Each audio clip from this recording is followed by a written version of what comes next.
That's too easy. You never heard of me? Stupid.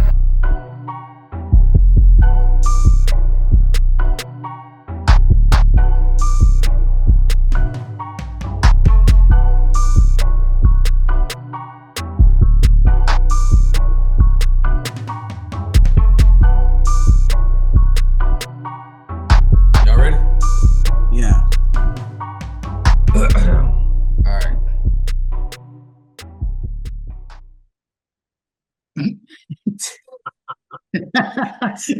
I ain't gonna lie to y'all, possibly forgot the words. Hey, bro. Hey, what it is? Welcome to What Now? Yeah. What? This what now, man? We debate the hottest sports topics. We dissect them, correct them, and give them to you from our perspective. All right. It's all going in there, by the way. Well, you know, Chill out. All right, what's going on, y'all? Welcome to all new What Now? We debate the hottest sports topics, and we dissect them, correct them, and give them to you from our perspective. We got a nice three-man show going on. Missing Tobias and Jamie, but it's me, Tyreek, and Jalen. We gonna bring it to y'all. Nice little small quick episode. What y'all boys on? We're just gonna vibe today, y'all. Yeah, just look nice little vibe, chill. I like the three-man show, just nice and quick. Us real sports fans can get in here and talk. Nah, I love y'all. I love y'all, Jamie and Tobias. I'm just playing. Have a good, real conversation, No interruptions. Ain't gonna do too much on. But I'll start out the show, saying first off, congrats to the Boston Celtics for finally getting over the hump after however many years and tries. They finally did it, even though I feel like this was like a here championship, here take it. But how y'all feel about the finals as a whole? No,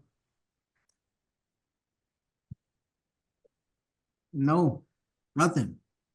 You don't feel nothing? I don't care.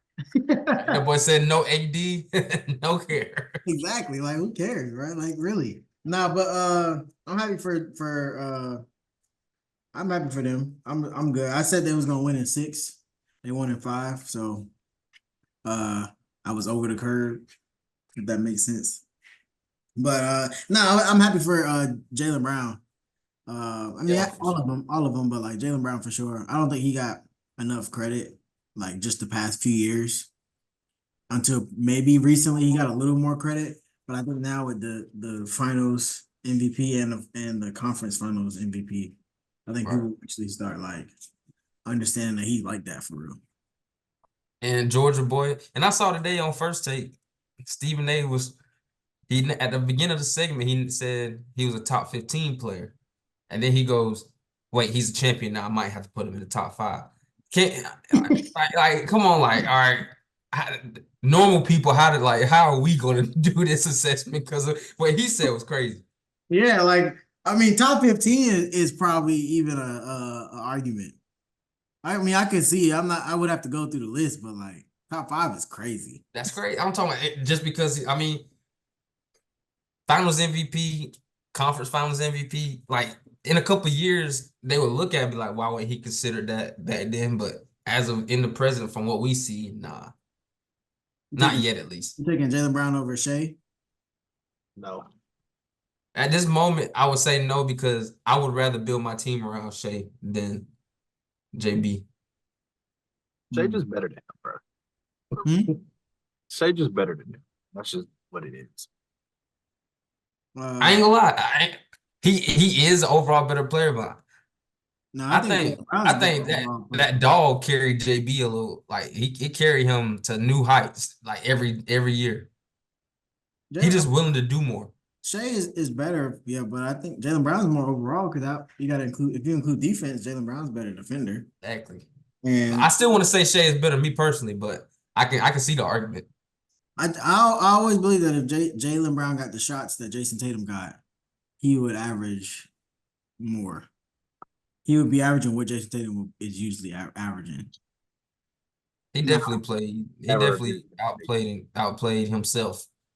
Like the progression from when we first started this podcast, and was it you or Tobias that called him a top 5 shooting guard? And I was like, y'all crazy.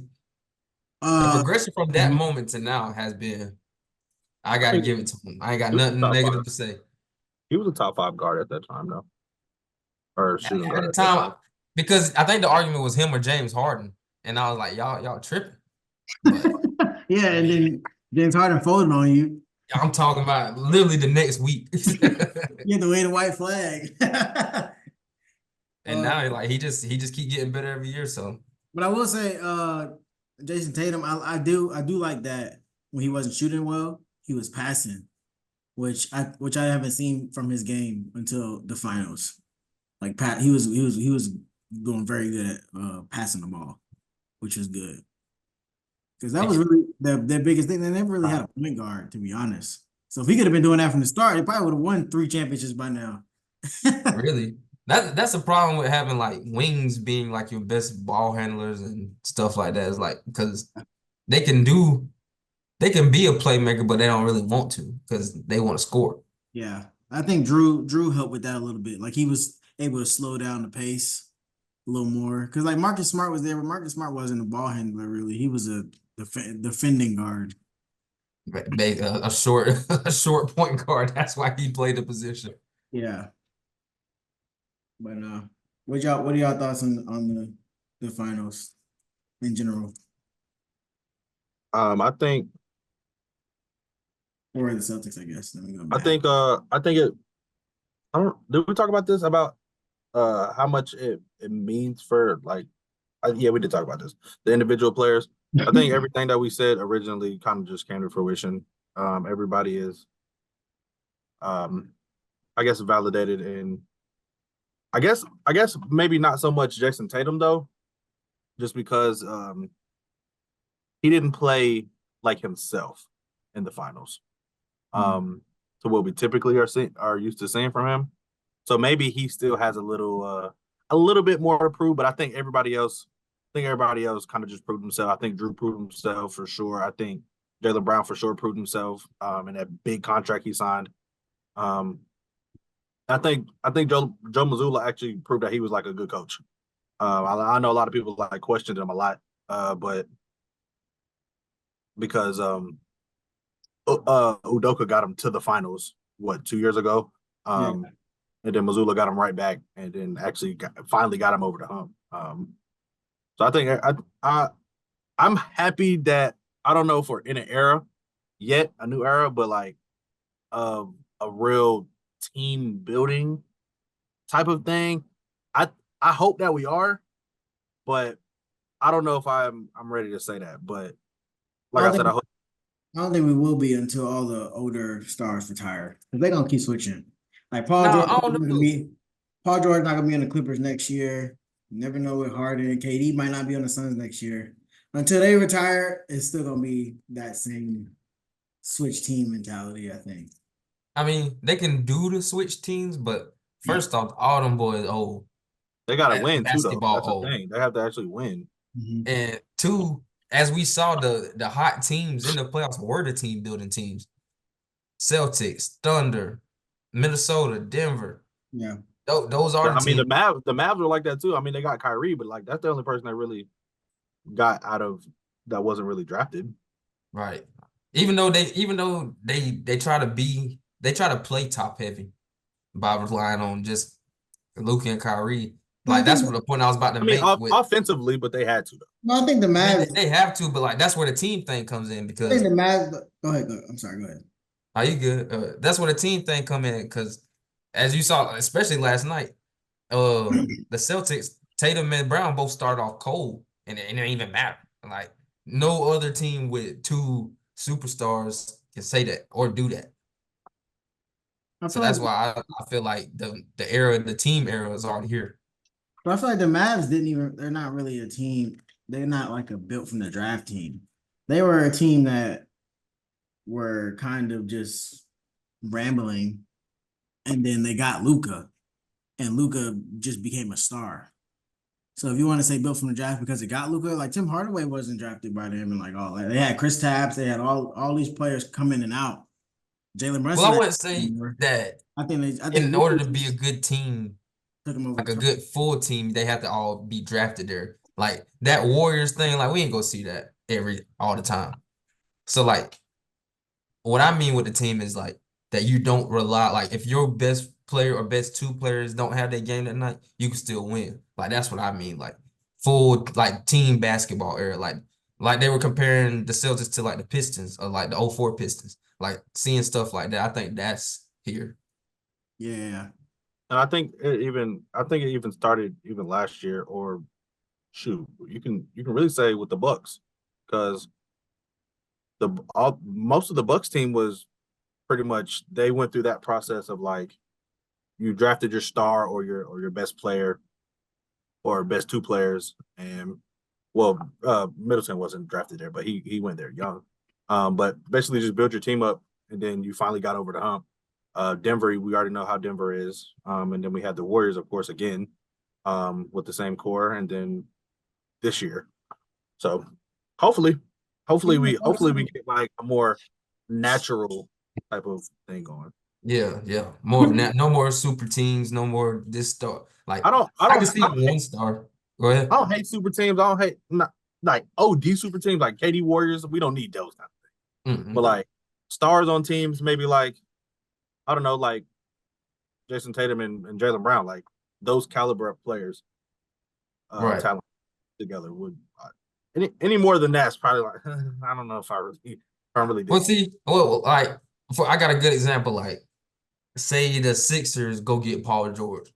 Like, he's a superstar, but it's like not OD like super team. We got this from the start, 73 wins, something like that. Like, they still gonna have to play a full season because like that team, if they added him, wouldn't be just overpowering. But it's a good piece to build and compete. Yeah, I think Paul George is one of those players that's like, with his injury history and like him folding sometimes, he's really kind of like in the same narrative boat as Tatum.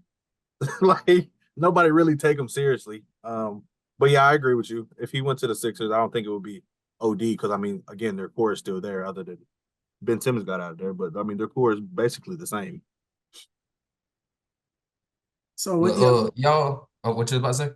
I guess to go back to like the Jason Tatum thing, what do y'all think he needs to do for him to be considered up there as like the best in the league? The best in the league. I mean, I think the best in the league, like a top 2, 3 player, or best in the league to where like I already think he's one of the best in the league already. I just think when it come down to it, he that not having that dog matter, bro. Like I think that's what it boiled down to. That not having that dog matter, and we're like, okay, Jason, because when you name the top 3, 4 players, you're like, yeah, he's gonna be right when it's time to be right. And it's like you never really know with Jason Tatum. I hate to say it, but like a Finals MVP, like maybe not Finals MVP. That might be a stretch, but like that's what we did League to Steph. MVP or at least. We did that to Steph for a long time, bro. I mean, not necessarily me, but a lot of people did. And you got to get a league MVP. Like, I mean, I get he already made a what 3 or 4 first team all NBA, but that didn't equate to a championship. Now he got the championship out the way. He ain't got to worry about that. If he go on a tear next season and win MVP, then I'll be all right. He might be top 3 because right now I look at him as like a top 5 to 7, somewhere in Yeah. that range. I don't know. I feel like it's the narrative on him is like kind of stuck. Like he won't be able to pass that narrative to get him He top can. 3 player. Like if he goes out there and starts like, I don't know, because I mean, some players get like a kick from a ring. Other players, they just get their ring and be like, okay, I did it. I So think I think it all depends on how he moves forward from here. he would have to play well in big series against big name players. Yeah, like he has to show up when it's time for him to show up. So Like his a play ranking next year won't matter until after the playoffs. Yeah, Not necessarily for me. the regular season won't matter for him. If they If roll like they did this year, like the regular season, yeah, it's not gonna matter to the playoff. But like, if they're just not as good, and he does his thing, and he's like top 3, 4 in MVP voting like he was this year, but like you can see it's like a jump for him, then I think it'll change a little bit. But I mean, if they do the same thing they did this year, then it's just going to be the same. I agree. I mean, I don't know how So much better they need to be a little bit worse for him to be basically. They got to be worse, and he got to be better. I don't. It's crazy, but I just how I can't. All right, I'm gonna extend the time a little bit here because we didn't even get to the other team. So real quick, one, what does this mean for the Mavs players? And two, this ain't even got nothing really to do with the Mavs, but y'all can answer whichever one first. Do y'all think this was probably one of the worst finals we've seen in the past couple years, maybe like 5, 10 years? To answer your first question, I think Kyrie Irving, he didn't play well in this finals, but I think regardless of what happened to him, his where he stands in the NBA and all time, nothing was gonna change for him. Even with the finals win? Yeah, They would have won? yeah, it wouldn't If change. they would have won, yeah. I mean, unless it he would have would've been the won. same. It would have been the same. They'd be like, oh, he did it twice. But like, Unless he would have won MVP, Finals MVP. But So, all right, real quick, how do y'all view Kyrie? Like, since y'all said his legacy kind of already stamped, how do y'all view him right now? If he was retired today, how would he? we talked about this last time. But he's just like Jalen said, he's just a Robin. So I think that's all he's gonna be looked at as he's never gonna be able to be the best player on a championship team, but he is probably the second best player on any team. yeah. I mean, I just kind of suck. Like 2 chips and him being a Robin just gets him looked at like a what? In this era, what would you not era, but in these last couple years, what would you say he's top what in the league? I mean, as far as point guard for this era, I mean, I don't think he falls out of like 5. If we talk about like this era, like since he's been here, like he's up there. He just settled so quickly that he just can't do anything else to move it. I think is the problem that because I mean he came in a #1 pick. LeBron went there. They won immediately. Then he tried to do his own thing. I mean, they went on those finals run. He went to 3 straight finals with them. He had a high so fast. Yeah, like it kind of hurt him. I think I'm trying to get a comparison.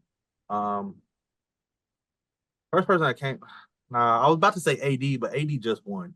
Like if AD never won that championship, it would be sort of the same thing. Like you came in and like you were projected to be one of the best like bigs in the league, and you just went up and you plateaued, and then nothing happened. Luckily he got his ring, so like I think it all matters when you really hit your prime and when you really win. He did it so early. I just don't think he can do anything else. Especially like he's tried to. Like he's tried and failed. So he had to rise to stardom real fast because the team was awful before LeBron got there, and then LeBron got there, it immediately became the second best team in the league, and he was being noticed a lot, and he did all the final stuff, and then like he had a whole career path in the span of like 3 years. Yeah, crazy. But overall, I think I don't know. Is he first ballot right now? They're probably not first ballot right now. With a ring, I think he would have been first ballot, no doubt. All right, Drew more of a Hall of Famer than Kyrie? More of a Hall of Famer? Nah, because the NBA just on narratives, he's not. Okay. On paper maybe, but on paper maybe. All right, real quick before we move on, I know I asked a second question about the finals as a whole, but just real quick about Luka. Does this hurt his best player in the league chances? Nah. Finals. Nah, yeah. The Celtics were better. In my opinion, it doesn't because I mean the Celtics were just clearly better than them. I think it does because the only way for him to have been the best player in the league was to win championship. Oh, I don't think he was the best player in the league. I'm saying this as like he doesn't go down for me. Like I think he like top 4.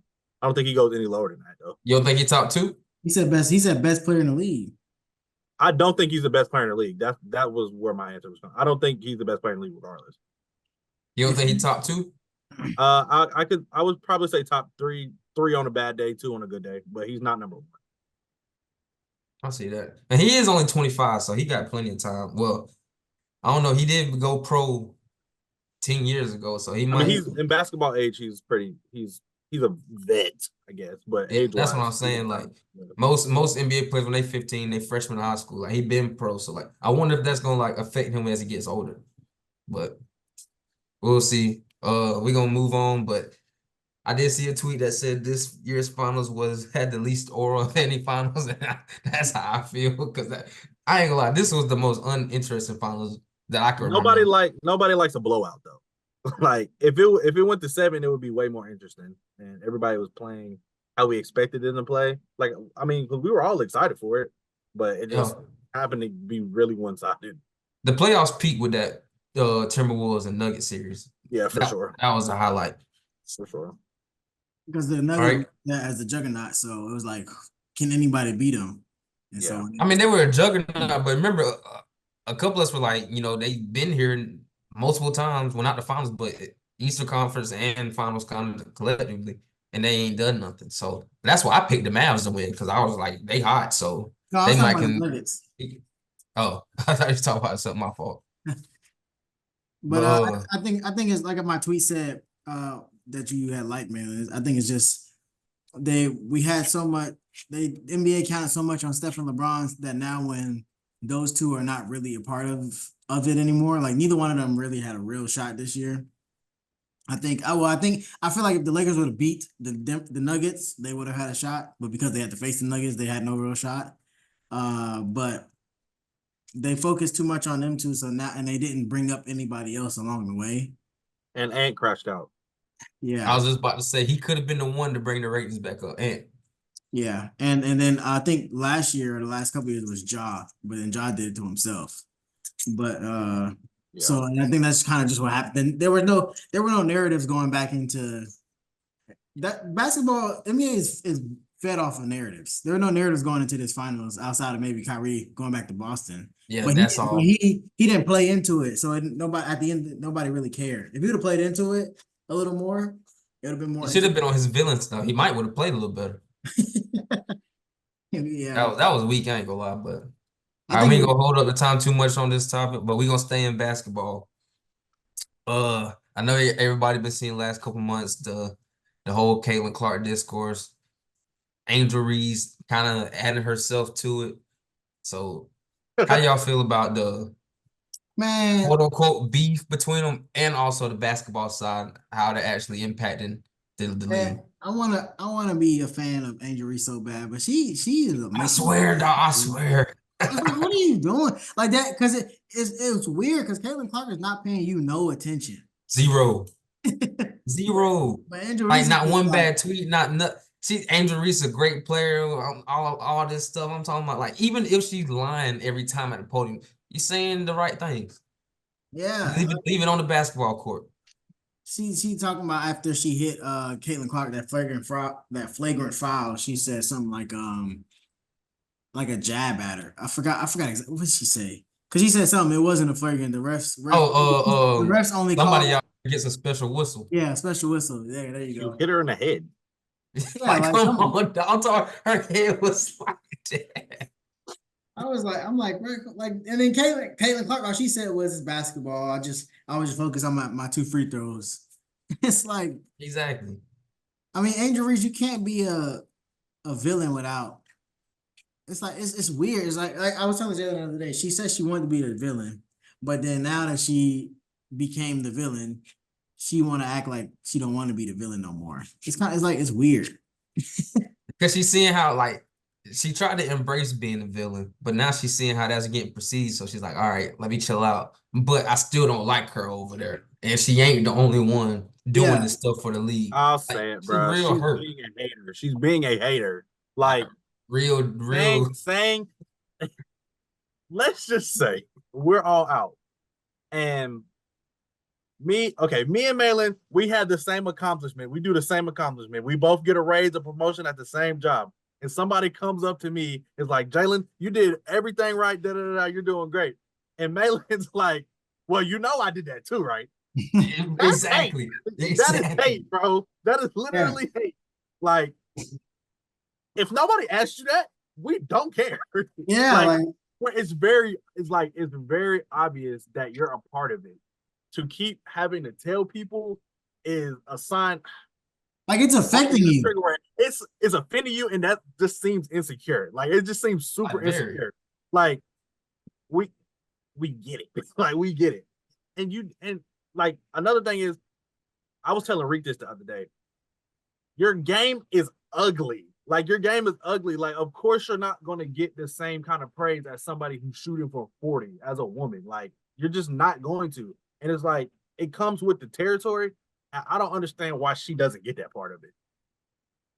I think it's again, because if you want to be the villain, you can't cry about it.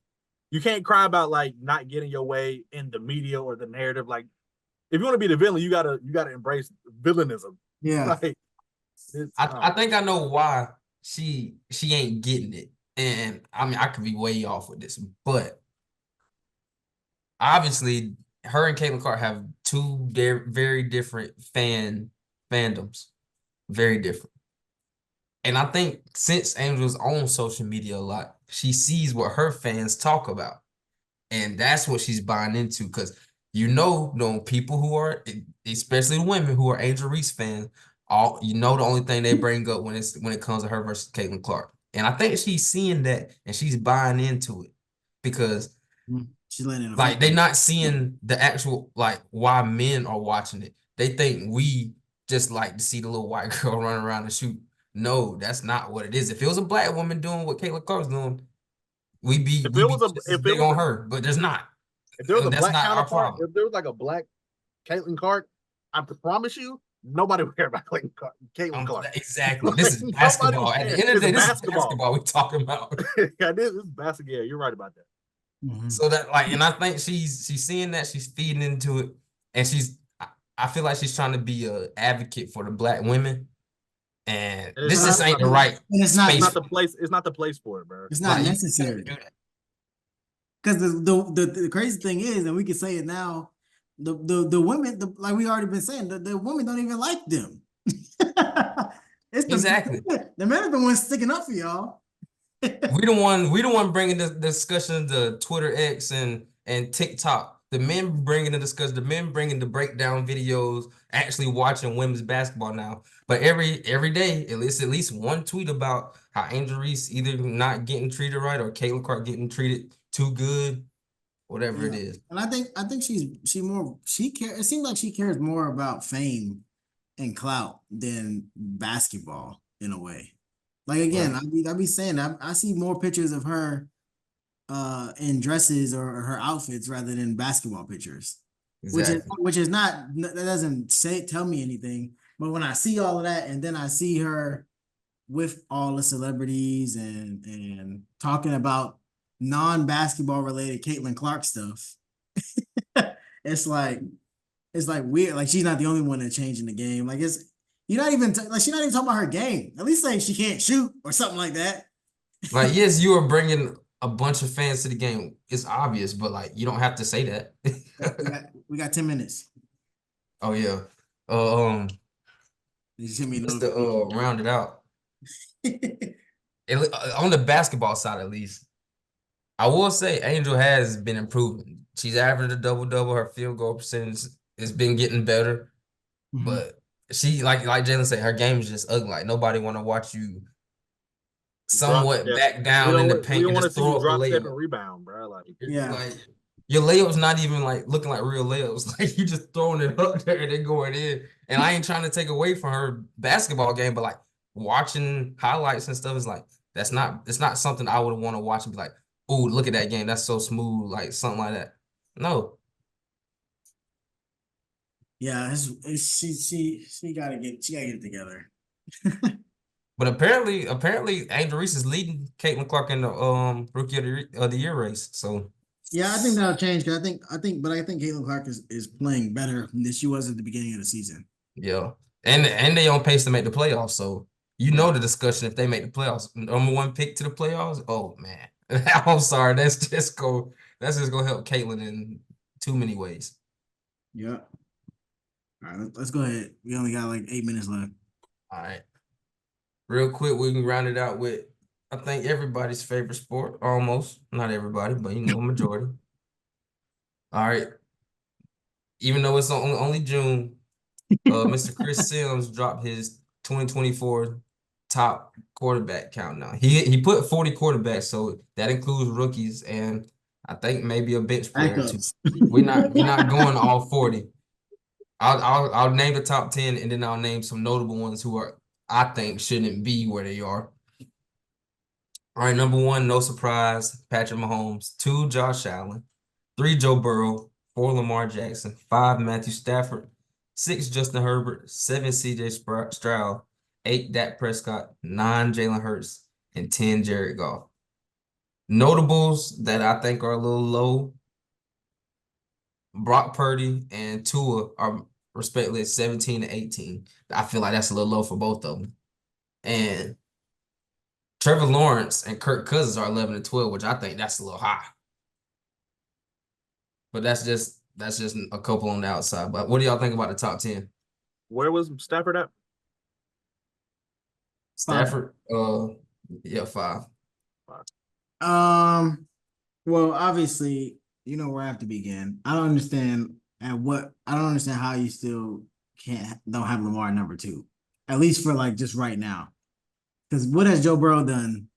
I am tired of the Joe Burrow Is going to the Super Bowl. glazing.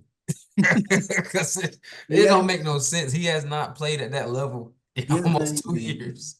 Josh Allen has been, if that's the reason why Joe Burrow is up there, Josh Allen hasn't been further than Lamar Jackson has. And also Lamar has 2 MVPs. Like, it doesn't make sense. They're just hating at that point.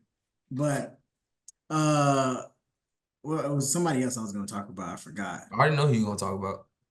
Ooh, go ahead. Number 6 on the list. Oh, no, I wasn't even going to talk about him. Hey, you what? Just I ain't gonna lie. I'm about to say it. Go ahead. He kind of too high at this point in time right now. I'm just saying. You putting CJ over him? No, I was just about to say CJ might be a little high. Just because it's only been 1 year.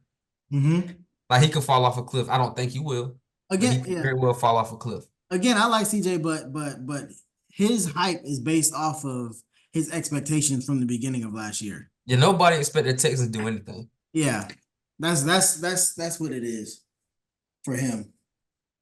Bro, you mentioned Brock Purdy before we started. Brock Purdy is very low, I think. At 17, that's kind of wild. That's kind of crazy to be 2 conference championships in a row. Or 2 conference championships in a row. Yeah. Not 2 because they he didn't even play that conference championship, so I ain't gonna count it. But no, he did. He got hurt last year. Was that how long did he play? He played like he played like 3 quarters. He played like 3 quarters, and then what's his name got hurt too. The backup. They didn't have nobody. He had to come in and like just run the ball, and then CMC had to play quarterback. But he got 2 conference championships. He got a Super Bowl appearance, which Joe Burrow got, and he was top 5 in MVP last year. So it's like he should definitely be at least 12 because Kirk is too high. Trevor's too high. He shouldn't even got paid the other day, but that's a whole different conversation. Baker Mayfield and Kyler Murray at 15, 16, both over Brock and Tua. There's a small argument for Baker, but Kyler, all right, he ain't done. I know he was hurt, but that plays a part. He can't just be on this off of what we think he can do next year or whatever. We have to go off of what we've seen. Yeah. Did y'all see? Do y'all have the list where it has like the names of the tiers? There's a graphic from Chris Sims. Oh, he says, "Yeah, I got the legendary, of course, the unicorns and the damn OKs." Yeah. I don't know how you don't put. I don't know how you put. I don't see how you don't put Lamar in the unicorn. Yeah, like he's a definition of a unicorn. Like, yeah, that's the only thing I'll say. I know we're short on time, but like that's just kind of crazy.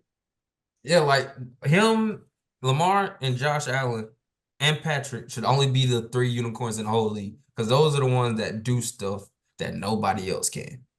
Everybody else is just a regular quarterback in my eyes.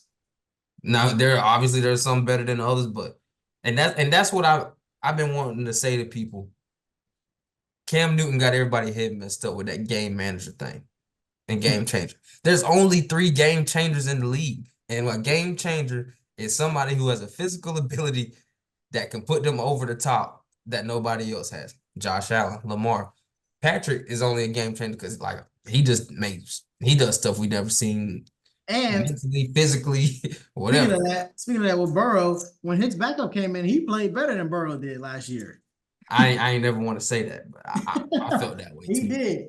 And then I guess last thing I'm gonna say, since we're running out of time, Caleb Williams being at number 20 is kind of crazy too. Bro, that's why I was saying him adding the rookies, like, come on. and what's his face is I would put Jared Goff over Jalen Hurts, Dak, and CJ, and select Justin Herbert. Like all four of them did not outplay Jared Goff last year. Yeah. Steelers got two top 25 quarterbacks, so they should be good, right? That's crazy to me too. Well, I don't know what Chris Sims is on, bro, but this is not a good list. And the fact that Anthony Richardson is down here at 32 with players who ain't even touched the field yet. Like, y'all, I don't like this. I don't like this. Joe Flacco, who went on a crazy run last year, all the way at 37. Come on, bro. Rookies over him? Really? AR is a dark horse MVP candidate next year. I say it right here. AR, Anthony Richardson. Bro, his first couple of games, he showed flashes. He was about to be one of them for sure. Yeah. And he's big. Yeah, he's gonna be Cam Newton for bro. I didn't know how big he was like until he got to the. I mean, he played in Florida. I was telling y'all know Nordy. I was gonna say, don't tell Nordy that. Oh, because he was the first one to tell me about him. Like when he was a freshman, I'm like, yeah, it's Florida, whatever. And like, of course, they didn't win, but when I saw him get to the coast, I was like, dang, like he like 6'4", 250, running like a 4.4, like bro, different. Nordy about to be in the comments like, I told you. And he did. He called it. I can't lie. He called it. All right, we got a minute, 30 seconds left. So, scripture today. We'll wrap it up real fast. A good, quick show. And scripture today. When Tobias gets on, we can have a non-time limit and maybe have a little more discussion. And that's all we got right now. So I'll let Tyreek go with the scripture. Scripture today, James 1:27. Pure and genuine religion in the sight of God the Father means caring for orphans and widows in their distress and refusing to let the world corrupt you. So basically it means be true to who you are. Don't let the world change who you are. Be true to who you are, be in Christ. And you know what's right, so do what's right. Don't do what's wrong. Basically, that's what it's saying. Amen. So again, I guess we could sign out. Make sure y'all like, subscribe, rate. To be honest, hey man, blow us back up, man. Y'all been slacking lately. I don't know what's been going on. To be honest, we're gonna have special things coming soon, so be prepared for that. So we good. Any last minute thoughts? Hey man, we good. Peace, love, and blessings. Peace, love, and blessings. You never heard of me? All right, peace.